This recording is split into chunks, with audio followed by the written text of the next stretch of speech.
USC kung saan pinakalat niya yung social reality ng bansa for the USC to have initiatives na mag-forward ng demands ng mga communities na yun. We go with the rural community.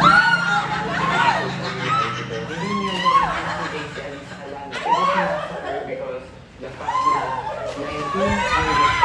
19 daw na nakay and walang actually part na military at walang kalaban-laban si Alisa at saka yung iba niya pang kasama doon.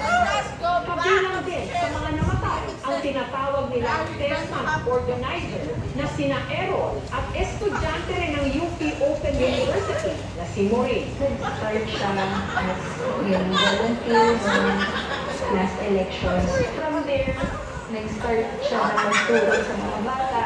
Iba-ibang cases na yung mga pinupuntahan niya. Bulacan, sa Kabataan. Hindi ako naniniwala sa iisunod. Paano natin malalaman yung sagot?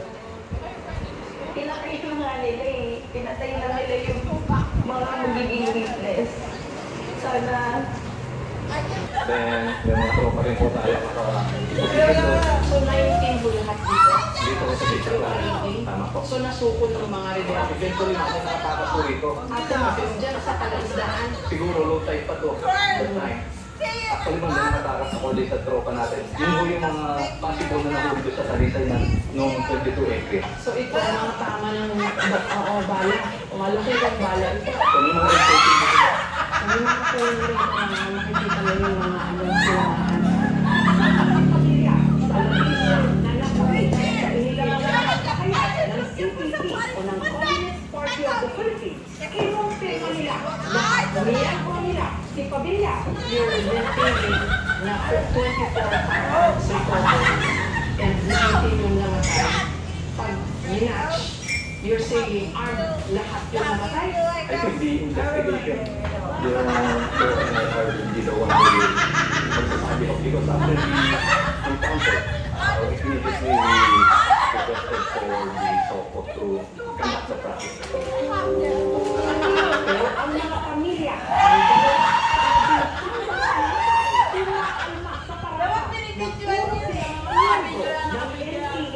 katulad ni Ruel Sabilo.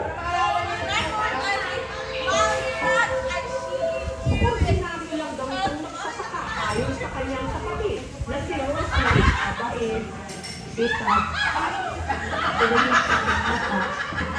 Sabado, April 18, umirang nilang nakitang buhay ang kapatid nila si Ruel. Sabi lang na, wala sa mga kami mga tita, pagkalimudo, hindi sa ibalik.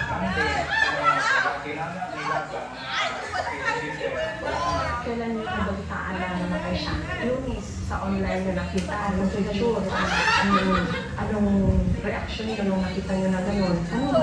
Sa bakit na lang siya? Hindi ba niya nakakwento? Okay, ano ba siya? Also,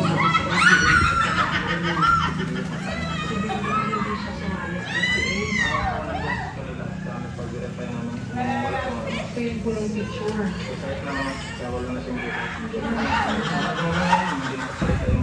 Ilang tama ang bala na pa-autopsy niyo pa ba? Hindi na. Pero ang nakita namin, nakaslok dito sa braso, saka dito at saka dito sa gilid. Nilalaman ko yung kapatid.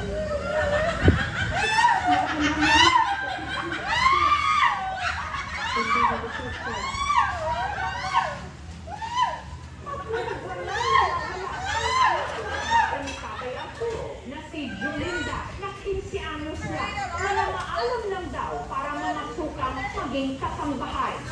Nagbulat na lang daw si tatay. Nabalitaan niya sa Facebook. Kasama ito sa labinsa ng tatay. Ang sakit kaya.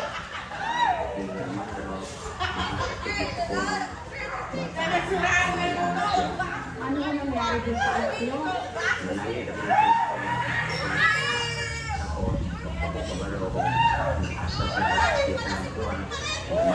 Nawala daw, nawala siya, tapos pinalik niyo. Gano'ng katagal din siya nawala? Sabi nila yung NPA daw yung mga namatay.